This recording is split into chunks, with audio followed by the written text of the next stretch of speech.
remains R.O.R., which is his release on his own recognizance. There's no bail, there's no restriction, so he's certainly free to travel to Florida at the instance that he wants to, or anywhere else across the country, obviously, as he continues his campaign. So at this point, Lester, there's no restrictions on Trump.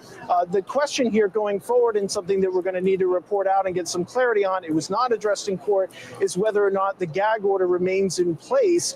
What happens to that? Can Trump start to speak about the jurors? Can he direct his comments and obviously his Truth Social posts more pointedly at the prosecution and the judge and the people surrounding this case? That's a big question, whether or not he kind of goes on the attack. And obviously it was statements that he made that got him in a finding of contempt here, not put in jail pending this trial or during the course of it.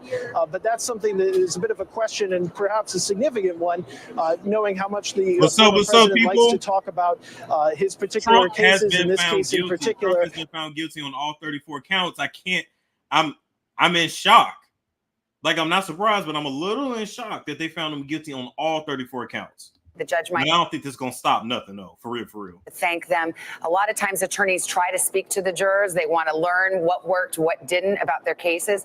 But they are free to remain anonymous, or they can identify themselves and do interviews, right? They're not under any further restriction from the court. Perfectly put, Savannah, and that's exactly what the judge told them. The judge told them, look, you're free at this point to speak if you want to, not if you don't want to. He did want to talk to them afterwards, more of a process thing. He says, look, I can't talk to you about the case. I can't talk to you about how you came to your verdict, but I do want to figure out, were there any sort of issues with the process, things that worked well, things that didn't work well from the point of voir dire, obviously up until the conclusion of testimony and then their ultimate verdict here today. So that's what the judge is going to focus on. The jurors, not to get too much into their security plan for obvious reasons, given the sensitivity.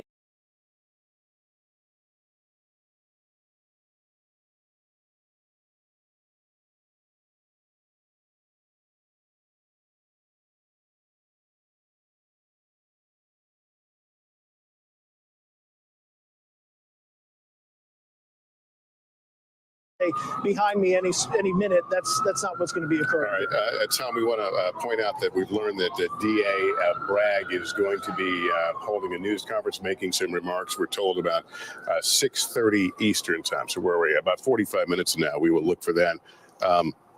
Also want to point out July 11th is the sentencing date the judge issued a while ago. That is just a few days before the start of the Republican National Convention. So, Hallie, we can only imagine what that's going to be like. And I think back to the few days before the Republican Convention back in 2016. Donald Trump was just announcing his vice presidential pick, who was then, of course, Mike Pence. And I wonder, how are we going to see this collision between the politics of this? Will the Trump campaign try to do perhaps some counter-programming to that degree, right before the Republican convention? We don't know yet. There's still more reporting to be done. But I think the thing that I'll be most interested to see, at least between now and maybe the next month, 6 weeks till that sentencing, is what do people say now that he has been convicted? Does the polling shift? Because right now, yes, we are seeing that some degree of people, even 6% of Trump voters, say they'd be less likely to vote for him if he were convicted. That's not a big number. But remember, this election is not going to be about big numbers. It's going to be the tiniest margins. That brings me to Hogan Gidley. But my thing is, people that are diehard Trumpers,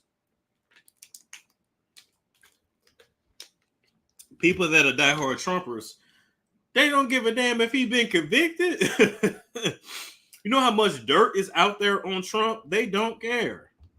How concerned are you really about this conviction? And I ain't saying Biden is innocent either. I don't have a dog in the fight, but anyway. And by the way, you don't have to give me truth serum. I always bring the truth to you. You don't have to worry about that. But let me give you some truth right now. 67% of Americans already believe these attacks on Donald Trump are politically motivated. 59% of Americans believe Joe Biden is part of it. OK, that tells me so many in this country aren't really concerned so much about this, although the weaponization of government is a very big issue that Republicans, Donald Trump, will run on. They care about the issues that affect them every single day. And poll numbers shift and change based on information the public gathers. And so, for example, in 2020, they thought that Joe Biden would unite the country. They thought he'd be good for the economy, good for the border, good for the world. No wars would break out. The exact opposite has happened. So you've seen a shift in those poll numbers, which is why Joe Biden is losing to Donald Trump in all the battleground states. on all the most important issues. The same thing applies here. We'll see maybe a shift in the days and weeks following this, but as it begins to play out and settle, getting closer and closer to November, Donald Trump's right. This is where we're going to decide the next election will be on Election Day, and it'll be about the issues the American people care about. And when they can't afford gas and groceries, and when they have drugs pouring into their communities, killing our American citizens from Mexican drug cartels, and you have human trafficking and children being sold into sex slavery, wars breaking out all over the world, crime spiking, and when they do get caught, no one goes to jail, they are rejecting the Joe Biden policies. Right. That's what this election is going to be about. Okay, Hogan, I'm going to wrap you because you're getting into campaign speech territory there. So let's. Can I also say that while Biden has been in the presidency, I feel like I haven't hardly seen him. I feel like I haven't hardly seen him or even Kamala or Kamala. So I find that to be interesting as well. I'm gonna be honest with y'all. I think that Biden is suffering from dementia. And I think that if he wins, he'll be used to usher in the first female president, which would be Kamala Harris. This is like of what Judge Marchant might be considering. He absolutely would consider it. Absolutely. But as Danny pointed out, the most significant considerations and factors that really go into sentencing is whether or not he's committed a crime in the past. And he really hasn't. Yes, he violated the gag order, but certainly if the judge was not willing to change the bail conditions, he's probably not willing to sentence him severely as a result of the gag order. And then the other factors that Danny kind of brought up as well. Look at the severity of the crime. There's a low-level felony, and so it's not it's probably not going to significantly impact the sentence in that regard. Let's go to Stephen Hayes, an NBC News contributor, CEO of The Dispatch. Stephen, we were just having a colloquy with Hogan Gidley about the political impact. You, of course, are a Republican. I think you're no fan of Donald Trump's. However, how do you think this plays in terms of the election? Yeah, well, I agree with some of what Hogan said there. I mean, I think the unfortunate thing for the country is this was the weakest of the 4 cases against Donald Trump. It was brought by a political prosecutor who needed to take a circuitous route, sort of double, triple bank shot in order to convict Donald Trump. And I think it was a weak case. Unfortunately, now what you have is a political situation where Donald Trump, if you've been paying attention to what he's been saying in his speeches and his appearances and his Truth Social posts, he has been laying the groundwork for this for a long time. Of course, it wasn't the Biden Justice Department that's responsible for this, but Donald Trump has been actively conflating the cases brought by the Biden Justice Department, the case in Georgia, with this case, and suggesting it's everybody out to get him. I saw somebody in the chat say, we screwed the other way. Listen, Storm is... You can't see the fingers I'm holding up right now, but I'm this close in this particular conviction to being over in Costa Rica somewhere and just letting y'all deal with this shit. By the courthouse, you can see the aerials of Lower Manhattan. We believe the former president is on the move now, presumably going to Trump Tower uptown. Laura Jarrett, I think you're able to see this as well. Yeah, you can see his motorcade making its way through the city, winding its way through Lower Manhattan. It's interesting, Lester, outside of court, it is eerily quiet. This had been sort of a chaotic scene in the moments as I was reading the verdict.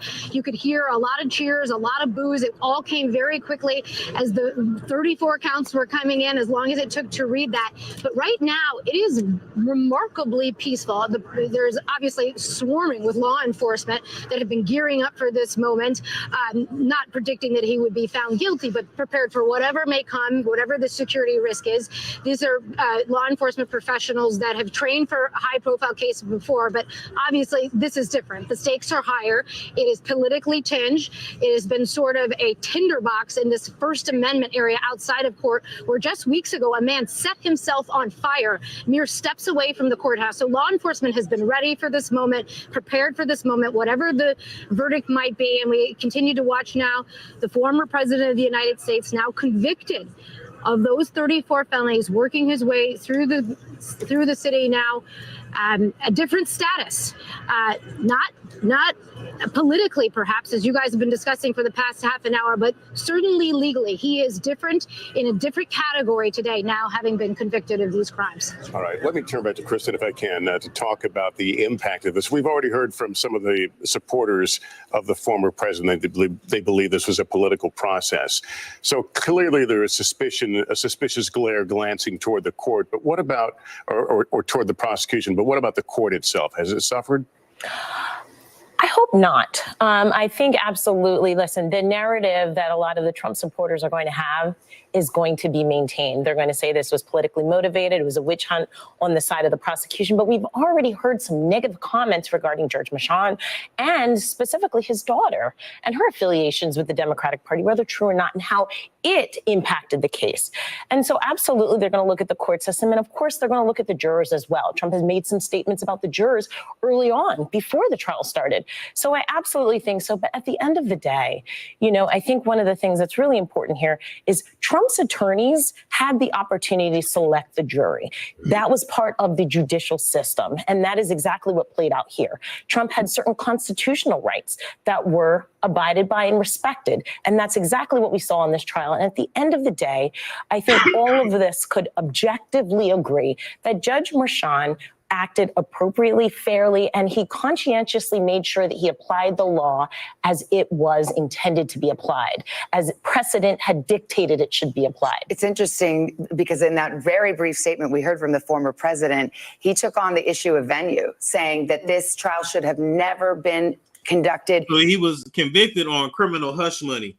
What always gets me is, y'all, pretty much all these businessmen are crooked. Like, if you make a substantial amount of money, 9 times out of 10, you've done some illegal shit at some point. So I'm not, once again, I'm not necessarily pro-Trump, anti-Trump, anything like that, but criminal hush money, like, come on now. He says we will fight for our Constitution. This is long from over, in his words. Again, an allusion to November. On this, what about Epstein Island? We just all forgot about that, but okay. Interesting one, because this is an issue that first thing he said when he came out of court. And I'll tell you, there was a lot on the bingo card of what he could have reacted to, what he could have said when he came out of court, and that's what he chose. It is worth noting here that his defense team only challenged one juror out of the 12. That challenge was obviously denied by Judge Mershon here, but it was, as we saw, an intensive and exhaustive voir dire process, too, for jury selection as well. Of course, Manhattan, obviously New York, does lean Democratic. That is the case. That is true. And if he had gotten a change of venue, it would have still been in the state of New York, because it's a state case. You don't move it to another state. Danny, how long before typically would an appeal process take for a case like this? It could take years. I mean, most appeals take it takes several months to even get a briefing schedule. They have to file their notice of appeal relatively quickly. They get an appeal as of right to the appellate division. When you say they have to file it right away, on the specifics of what they're challenging, or just that they're going to challenge? Just a general notice of appeal. And that starts the appellate process. Then it's going to be in the appellate division first department, because that is the intermediate appellate court here that serves this county and close by counties. It goes up to the appellate division, and that takes months, sometimes years. It really depends on the congestion in the court. Arguably, you know, in a case like this, maybe it gets a little closer look, maybe it moves along a little faster, but no, we're months, many months, if not years away from it. But during that time, you would be either serving a sentence or some kind of a sentence. Yes. General rule is this: if you are serving a very short sentence and you have a major issue on appeal that has a likelihood that you can show is going to result in some overturning of your conviction, then you can suspend not suspend it. You can ask the court to hold it while you appeal. That is not the norm. That's the exception to the rule. But in all, obviously, if it's a sentence of probation, that doesn't happen. If it's a very short sentence and you have those constitutional issues, you can get them to hold off on your sentence. But typically, if it's a lengthy sentence and it doesn't involve any novel issues, then you're going to serve that sentence. Otherwise, everybody would try to prolong their sentence while they were on appeal, and nobody would actually be in prison. We were watching the Trump motorcade as it presumably heads uptown to Trump Tower moments after, if you're just tuning in, the former president was found guilty. A sweeping verdict from a jury here in Manhattan, 34 counts of falsification of business records, a felony because the jury found it was in pursuit of promoting an election by unlawful means. And those unlawful means, Danny, are likely the fertilest ground for this appeal because, as we've explained this morning, the jury had to find that there was this unlawful means, but they didn't have to agree on what exactly it was that the former president did wrong. So how do you mount an appeal on that when they were given an assortment of laws that they could have said that there were violations of, but we don't know which ones they relied on? It's not in the court record. It wasn't on the verdict form. I expect to challenge that the statute is what's called unconstitutionally vague. Now, it's presumed that we all know the law. It's a legal fiction, but the key is the law must prescribe certain conduct. It must say, thou shalt not do something in a way that members of the public can understand, whether or not they've actually read them, because it's presumed that we've all read the law, which obviously we haven't. But it has to be able to tell us with some certainty what is prohibited and what is permitted. And the argument I believe we'll see on appeal is that this statute is unconstitutionally vague because it does not tell us specifically, what does not tell a defendant like Trump or any defendant what exactly was prohibited. And then also, it may create a burden of proof issue, the statute itself. Again, nothing to do with Justice Merchan, but the actual statute as written may create due process issues, burden of proof issues. All of those are fertile grounds for appeal. And then if you go back to the facts, I guess I would put as number 2, maybe elements of testimony of Stormy Daniels, which at the time Justice Merchan himself said raised some concerns. In fact, the real problem was the defense did not Stormy. Justice Merchan, it seems. That's always causing some shit. Yeah, the motorcade right now, and you'll note they've hit some traffic. Unlike a presidential motorcade, which could be 20 or 30 vehicles, this is very short for a former president and dealing with traffic now. Appear to be in the FDR. Makes me wonder if they're going straight to LaGuardia. Could well be. He may want to get out of town, and he's certainly able to do that as he remains out on bond on his own recognizance. On that appeal issue, Lindsey Graham, who's of course the senator, a Trump ally, and an attorney himself, says he believes this will be reversed on appeal. But just to be clear about that, even if it were, if you win your appeal, you just get another trial. That's if the prosecutors choose to refile charges. Yes, if your conviction is vacated and the case is remanded back for trial, then yes, a new trial is the next step. But sometimes appellate courts will reverse a conviction and then set the person free. It really depends on what is appealed and what the standard of review is for each ground for appeal.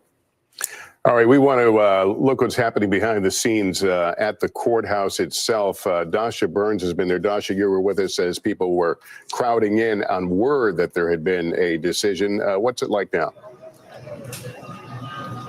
Well, Lester, members of the public have been filtering in and out of this park over the last hour or so. People really on all sides of this issue, members of the media as well. We've seen, I think, in fact, over here, some of the folks that are on different sides of this, a supporter of the former president and someone who did believe that she should be found guilty in this case. They've gotten into some clashes, but nothing outrageous. There are police officers here.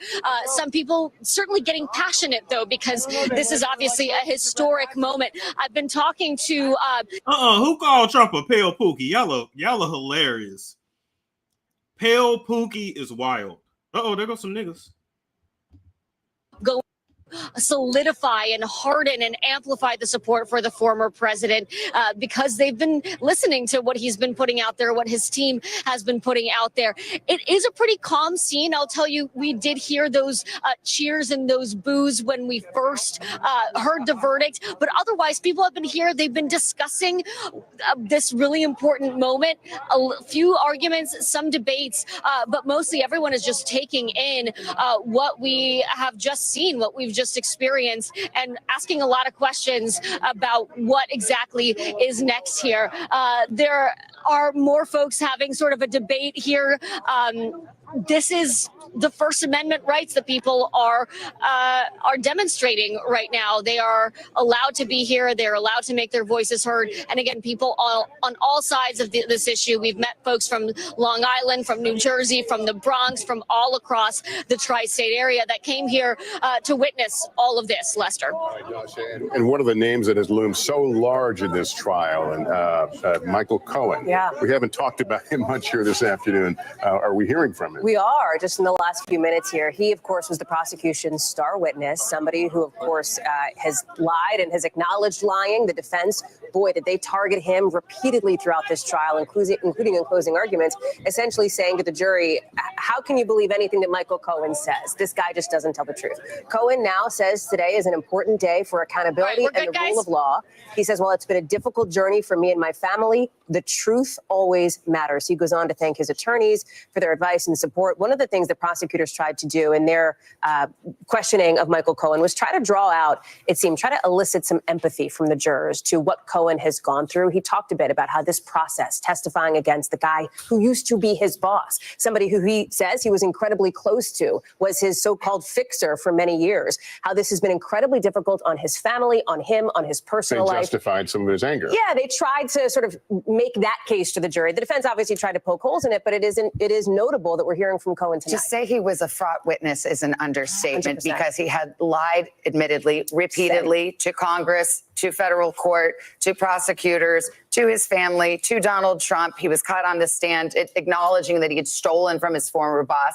So the prosecutors were trying to rehabilitate him and say, well, yes, he was a liar, but it was always in service of Donald Trump. And now he's here to tell the whole truth and nothing but the truth. Very interesting. By their verdict, Danny, the jury says, we believe you, Michael Cohen. Yes, and let's take a step back. Yes, Michael Cohen had credibility issues, but prosecutors often use cooperating witnesses, and Michael Cohen was a cooperating type witness, who have much worse credibility issues. Some of these cooperating witnesses are killers. They're people who deal in guns, in drugs. They have lengthy criminal histories, much longer than Michael Cohen. So the reason that prosecutors use people like Michael Cohen, cooperating witness types, is because they work. They are devastatingly effective. I can tell you from having gone up against them myself. And you can point out that they are liars over and over again. But on the whole, a jury is willing to accept someone's faults, someone who comes in and testifies.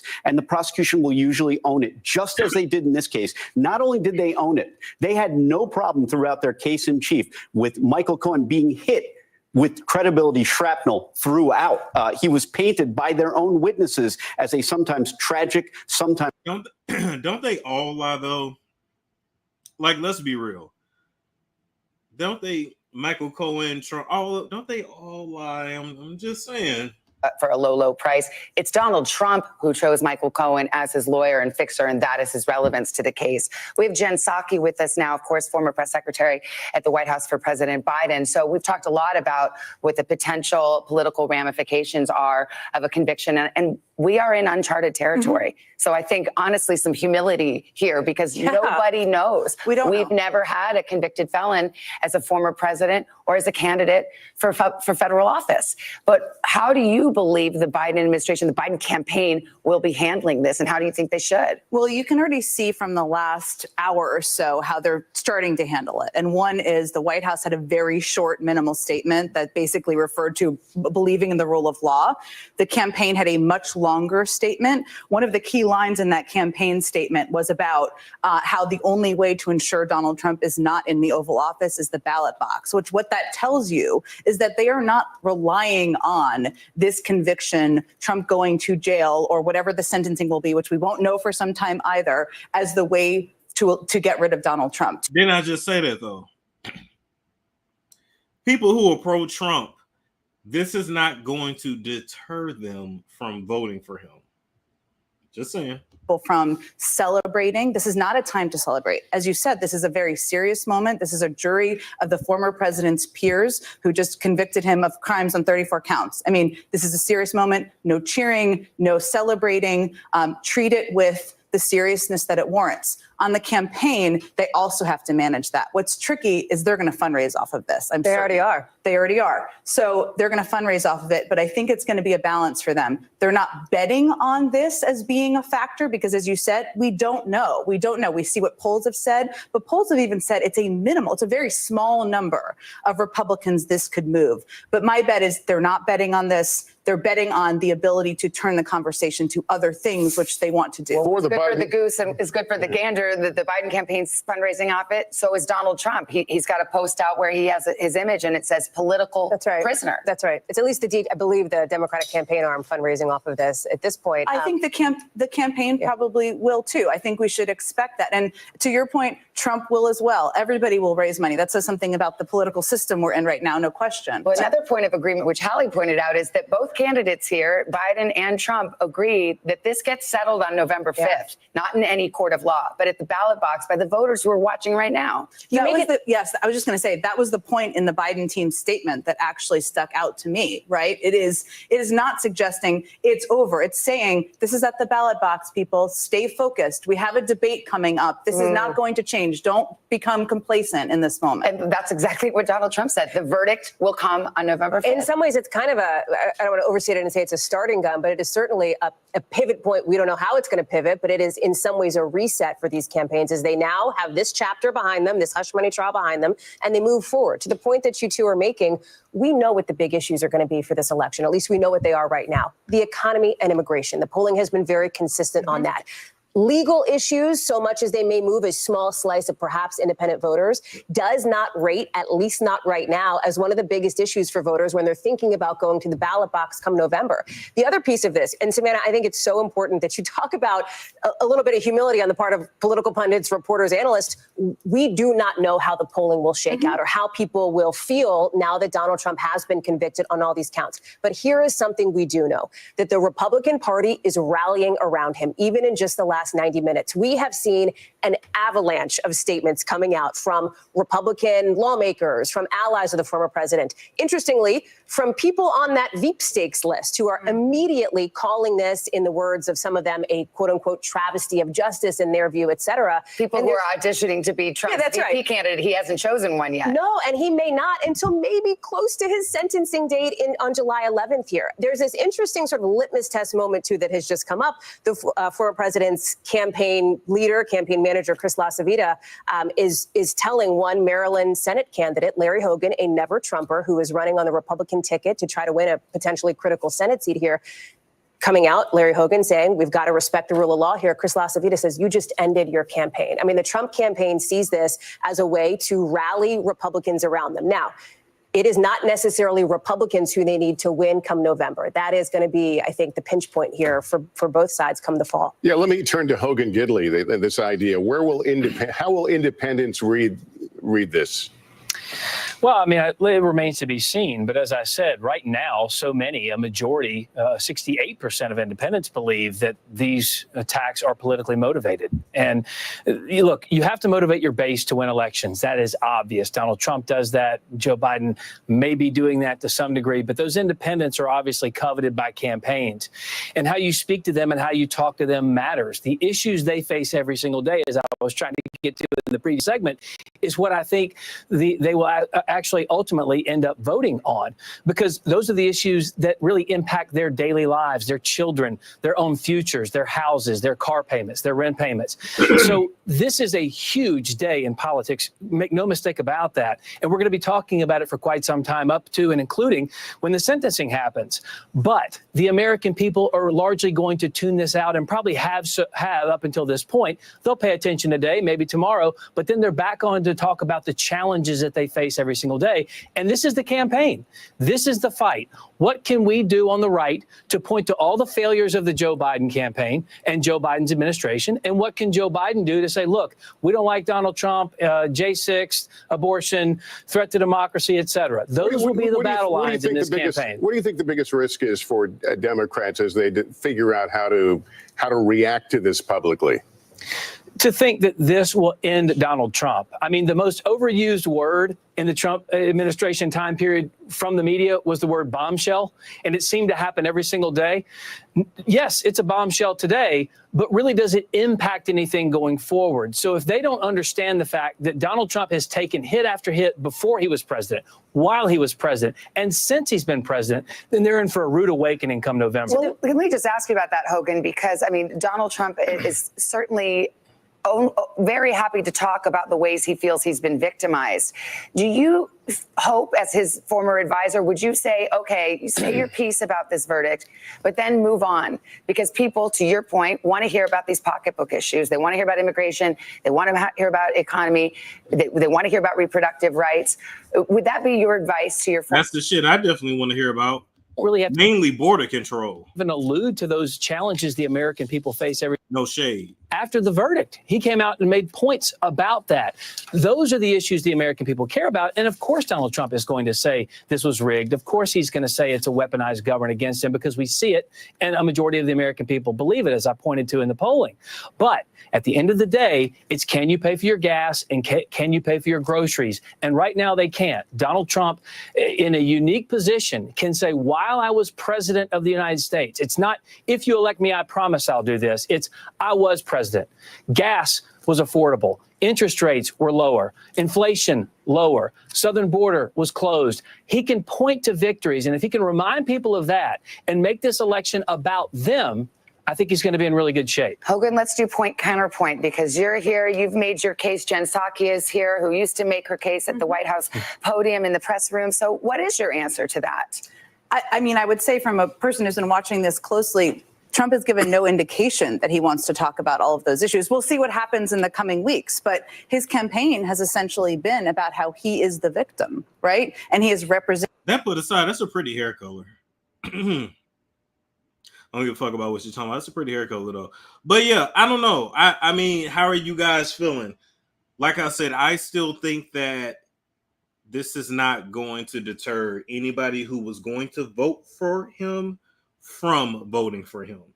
Like, I think people that are pro-Biden are going to be pro-Biden. People that are pro-Trump are going to be pro-Trump. And there will. This is not going to affect that many people. I mean, this is not going to sway that many people. To abortion and the rights around that, whether that is climate change, whether that is the economy and who's better to fight for the people, working class people. I think they would like to have that moment to break through on that. And I will be interested to see if Trump actually takes advantage of talking about those issues or if he continues to talk about being the victim of a legal witch hunt. Worth noting here that even as I think we are, and Hogan flagged this, the Democrats suggesting, some of them, that perhaps this is a death knell for the former president's campaign, that this is a knockout blow. On the other side of the spectrum, you have the former president's son, Eric Trump, saying that May 30th, today, may be remembered as the day that Donald Trump won the 2024 presidential election. And on the other side of the spectrum, we also don't know that yet either, right? So to draw too many conclusions from this at this point does seem like potentially risky. What's interesting, Hallie, and I know you've memorized all polls and all poll trends, so here we go. But as I recall, you know, after the midterms, Donald Trump was severely politically wounded because of the the worse than expected results for Republicans, and Ron DeSantis was on the rise. That's right. And we were going into a Republican primary, and it seemed for a moment that Donald Trump's star was falling a bit. And you can look at polls. Right. Angela Stanton, I know you, and that mole you got on that left eye with that swoop is somewhere loading up your phone to go live talking about this. I don't know why I just thought about Angela Stanton King, but I know her and that mole on her eye and that gap in her teeth is coming to talk about this. I don't know why, but she was on my spirit. Big boost when these indictments happened. He fundraised off of his mugshot in Georgia, which his campaign is again putting out tonight to try to rally the troops, rally the Republican base around him. I still want to know why you was trying to give Thomas Sotomayor some pussy, though, Angela. I do. Stronger candidate. No shade. Donald Trump obviously remained super strong. That was, Savannah, Lester, every show we talked about how strong Donald Trump remained in the polls as time went on. The real X factor, though, remains, and we talked about it then, It helped him in the primary. We just don't know yet how it's going to do. This is a different set of voters. Let me bring in Stephen Hayes, NBC News contributor, editor, and CEO of The Dispatch. We just saw the picture of former President Trump walking slowly toward the cameras. Are you worried about, is he worried, is the campaign worried about his image? We're seeing him in a situation here that he's a loser in this court battle. You know, I don't think they are worried about that. I mean, of course, on a surface level, nobody running a campaign would like their candidate to be a convicted felon. On the other hand, we've seen the Trump campaign sort of lean into this outlaw image and embrace it. If you look again at his rhetoric, Wildwood, New Jersey, the things he's been saying lately, he's sort of owned this and is using it as a way to galvanize the less engaged voters that the Trump campaign thinks are key to victory in New York. I mean, in November. Okay, we're just looking at the picture of the former president's motorcade. They've apparently gone right to the Trump Tower in Midtown Manhattan. We believe that he's now free of the obligation to remain in New York, but at least they're making the stop at Trump Tower. And he's got many family members with him, especially in these final days of court. We've seen Don Jr. and Eric. We saw Tiffany Trump at closing arguments. Jared and Ivanka, who are, of course, key figures, Ivanka Trump and her husband, Jared Kushner, key political figures and advisors in the first Trump administration, nowhere to be seen. Melania Trump, nowhere to be seen. So it's been interesting. And we've seen also an entourage of not only Trump lawyers, but sitting United States senators and congressmen coming in to fly the flag and support Donald Trump at a criminal trial, which is quite extraordinary. I'm old enough to remember a day when lawmakers wouldn't want to be seen within 500 feet of a politician on criminal trial. And it was Senator Rick Scott who broke the dam on that. And it wasn't day one of the trial, by the way. It wasn't like the first day. It was Stormy Daniels' testimony. Here we're seeing former President Trump now walking toward his residence, and you can hear crowds. Let's listen for a moment.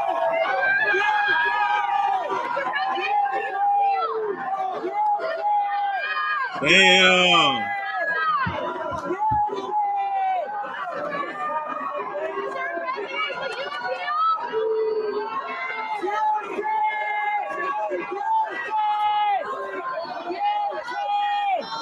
Displaying that fist, that symbol of strength, as he has many times when encountering the cameras during this legal process. It appears that he approached the cameras on purpose. Not the way he goes in. No, he could have gone in, but he went on purpose. Very well have seen the picture. You're going to see in a lot of newspapers tomorrow morning. You can bet, as he's as media savvy as he is, that's exactly what he intended to do.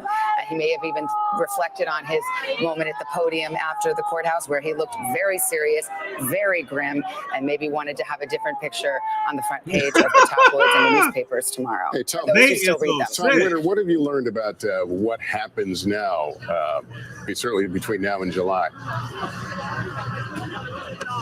Sure, Lester. So there's going to be a pre-sentencing report that'll be done. That's standard for anybody who's convicted of a crime. And basically, they'll focus on his background, who Donald Trump is, any sort of factors that the judge should consider for any potential sentence here. That's done. That's automatic for anybody.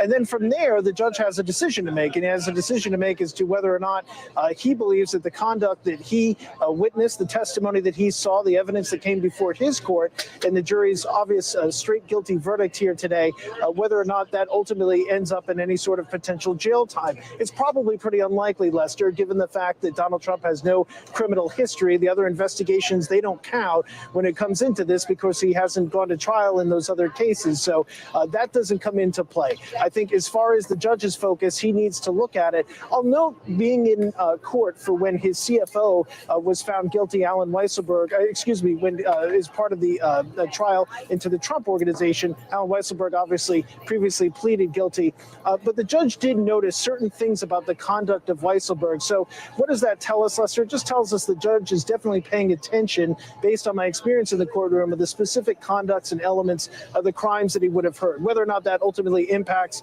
his decision at sentencing, well, that's something that we're going to have to wait till July, obviously, to find out. There should be a bevy of filings that will occur.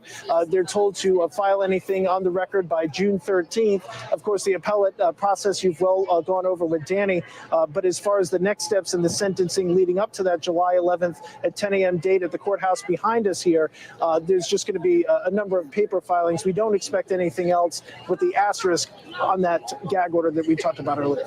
All right, Tom, if you can swing your camera over to our correspondent, Laura Jarrett. We'll go to her next, but I just want to bring everyone who might be tuning in up to date. 6:15 on the East Coast, 3:15 on the West Coast, and it was about an hour or so away from now that we had just heard the verdict. 34 counts, 34. Wait a minute, did you say gays for Trump? Listen, I don't have nothing against it, but I don't know why they just made me fucking holler. Oh my God. Gays for Trump? Wait a minute, they need something called tramps for Trump. Oh my God, I'm sorry, that's funny. Gays for Trump is wild. Oh my God. To influence the 2016 election. That conspiracy happening all the way back to 2015. They say it was born in the Trump Tower in 2015, a meeting between tabloid boss David Pecker, Michael Cohen, his former fixer, and the former president himself, sitting there talking about burying stories that could have hurt his election chances. That was their hook to try to make what is a documents case, a paper case, 34 pieces of paper, into a felony, which is what the jury was persuaded by. Savannah, they were invoices, they were checks, they were ledger entries, and what they said that the prosecutor said that was false, that the jury found true to be true today, Savannah, were that it wrote in the actual ledger and on the check stubs, it said retainer. That retainer, prosecutor said, was bogus. It was false. It was all a cover to paper over what was really the former president reimbursing Michael Cohen for paying off Stormy Daniels' hush money. The hush money itself, not paid by the former president, not even the crime. If Mr. Trump had paid her himself, that wouldn't be a crime. But instead, he used Michael Cohen as this go-between, and that was the prosecutor's hook for what turned this case into something criminal. Now that we've heard the jury's verdict, he will obviously, as Tom said, be sentenced in the coming weeks on July 11th at 10 a.m. here in this courthouse. Judge Juan Merchan on the 15th floor will bring everybody back in for sentencing, which will be another first, having the former American president then even just a couple days away from the RNC convention sentenced here in that courthouse. He obviously will be able to appeal whatever whatever sentence he's given here. It ranges anywhere from probation up to 4 years in prison, because as we've been discussing all afternoon here, he doesn't have any other criminal history. He hasn't been convicted before. The judge is going to have to take that into account. So he basically might get probation. Okay. Keisha said, am I the only one that don't care about either of these elder retirees? It's all about, to be honest, where are the other options at? Ooh-wee. This now. And Paul, you're a former prosecutor, but many legal analysts of all stripes and all political persuasions regarded this case to be the weakest of the 4 criminal cases pending against Donald Trump. It was the first to be filed and the first to be tried. And now we have this guilty verdict. But it was even referred to as at a time as a zombie case, because other prosecutors had looked at these same set of facts and declined to prosecute. Alvin Bragg, the DA here in Manhattan, came in and said, I will prosecute it. Are you surprised not only at the verdict, but how quickly the jury was able to reach a verdict given the complexity of it? In a word, no. I will say this was a novel approach in terms of how they put this case together, in terms of finding a misdemeanor, but then elevating that misdemeanor into an interpretation that spoke directly to fraudulent association of documents with the campaign that he was running. And even all of the challenges I think you were talking about before, where we had a lot of conversation about what the actual motivation was, and is it improper motivation? And there's challenges to the motivation. Was it political? Was it something that should have been pursued? But I will say what stands out to me is that we went through a fair and transparent process with our criminal justice system. It's not lost on me as I look at this verdict that has come out now. You know, I'm reminded of when I was sitting here with you here at the network looking at the Trayvon Martin case with a very different outcome. It's not lost on me the race disparate implications of verdicts like this. And what really stands out is separate from the motivations and the antagonistic challenges that came up about the case are the actual and real consequences from the verdict. You don't get to skip around any of that.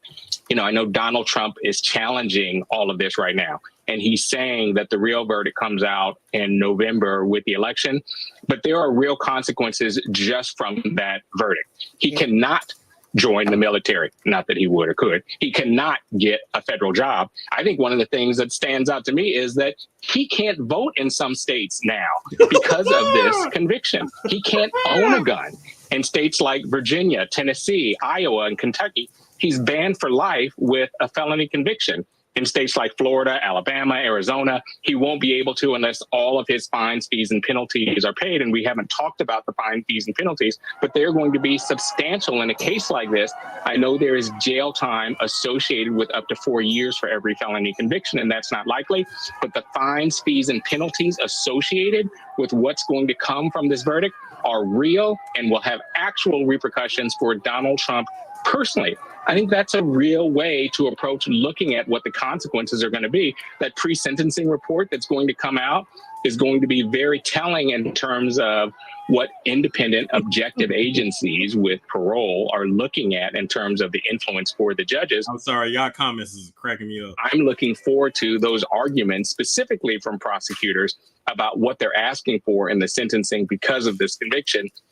And I will say, just to reiterate it, those consequences are real and absolute. Now, we all got here how we got here through a jury trial that Donald Trump and his representatives were able to participate in. And this is the actual consequence that Donald Trump has been found guilty. In spite of the appeal that I know is coming, there are some real consequences that I think we're going to see leading up to, as I had predicted in the past, that's going to overshadow his own campaign. And we're seeing that happen right now with the sentencing taking place right before the Republican convention. This is going to be at the forefront of the conversations. And that's before we have the consequence and the implications for the other cases that are still pending against the former president. Yeah. Okay, Paul, you raised some good points. And it's important, Danny, as I turn to you, the other lawyer we have with us, to set this in the context of justice. And I remember covering a verdict once where the judge told the jurors after the verdict, justice is done when the system works. Paul is saying the system worked. The system was fair. Clearly, Donald Trump takes a different view of that. But I think about being able to find 12 jurors who said they could be fair and impartial. Nobody can say they didn't work hard or take their duties seriously. None of them called out sick. We never had to use any of the alternates. And you just have to reflect on a moment of what we ask our fellow citizens to do when we ask them to sit in judgment of another human being, let alone a high-profile case like this. It is one of the most important duties as a citizen. And you'll hear lawyers actually say that in their openings and their closing, because it is. It is one of the few purely democratic processes that we participate in, where 12 strangers come together and get unanimous on a particular subject, or sometimes they don't. But they also promise to set aside their biases and judge the facts fairly. Otherwise, they don't make it onto the jury. And getting onto that jury is a commitment. It's a commitment that citizens make. It is probably the highest duty that a citizen in the United States has. We have a few more minutes before we turn to nightly news. Lester's preparing across the studio here from me, but a word on the political consequences. And again, I guess the order of the day is humility about what we don't know. This has never happened before. How do you poll on something this unprecedented? Pollsters are trying to do that, obviously. And we do have some signals from, obviously, the fact that these legal issues have been in the headlines for over a year now, at least for this particular case, that there are some slice of the electorate that says that they would be less likely to vote for the former president if he were convicted on this case. We know that about 60% of Americans polled do believe that the charges here, the ones he's just been convicted on, are serious. So there are some tea leaves. All right. I mean, now they're just kind of repeating itself. So, listen, I had to bring out that news. I mean, we can keep looking at it for a little bit, but it's just really going to keep repeating itself at this point. Can he still run for president? As far as I know, yes. He can't vote, but yes, he can still run. Trump people should move to Texas and succeed. Yeah. Not them breaking off from the United States. That's hilarious. Trump will appeal the guilty verdict and after being reelected will pardon himself. Yeah, the crazy thing is it looks like he has ground. I mean, of course he has grounds to appeal, but it looks like he has a strong appeal. USA support and adopt Puerto Rico. The judge made America great again. He can still run. Yeah, he can still run for president. Absolutely. He can't vote, but he can still run for president. Let's see. Bribery and fraud. Yep. Do y'all think this man enjoys being treated like this? He's trying to help us. He rich. He doesn't need to be president. Okay, Tasha. Tasha saying leave Donald alone. It's just crazy though, because to me, it just feels like we're living in a South Park episode or like a Dave Chappelle skit. This shit does not seem real. This year does not seem real. It really don't.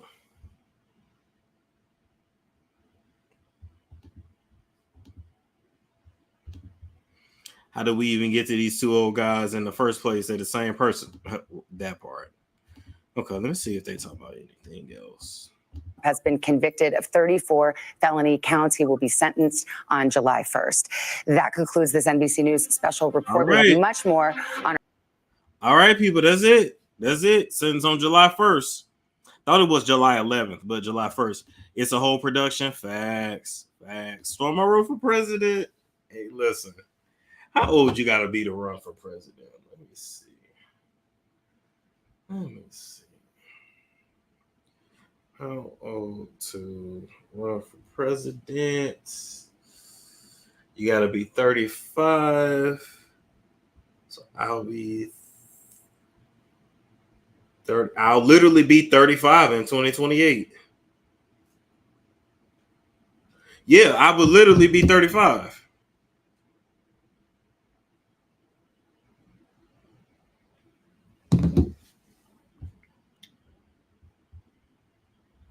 In 2028, I will be 35. Yeah. Listen, could you see me as president? Listen, I would literally be cussing hoes out at the press conferences.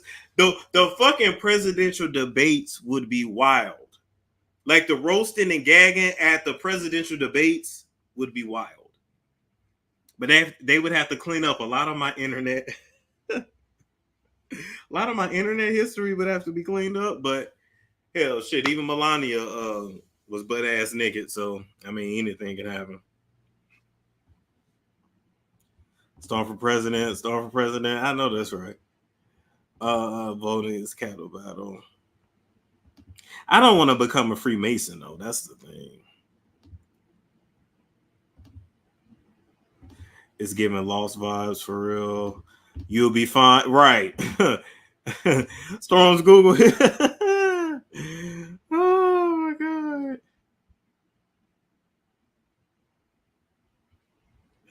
Oh man, Storm would be honest though. That's the thing.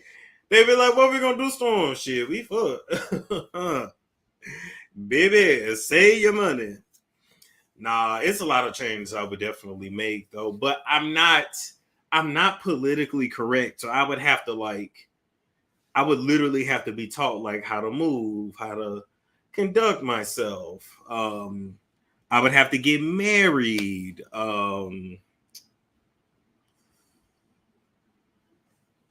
Probably would need a baby before. I would have to be married and have a baby before then too. Do you really want to be president? No. Dumb Trump. Proper etiquette. Yeah, I would have to definitely learn proper etiquette, you know.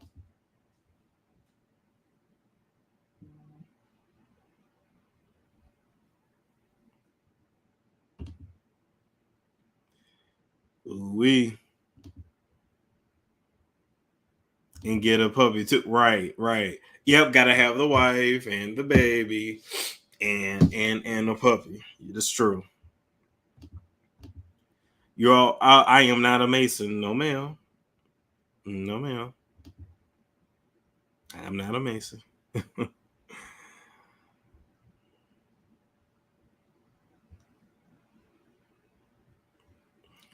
Oh my God. Thank you guys for tuning in. Like, comment, subscribe, share if you care. And I will catch you all later.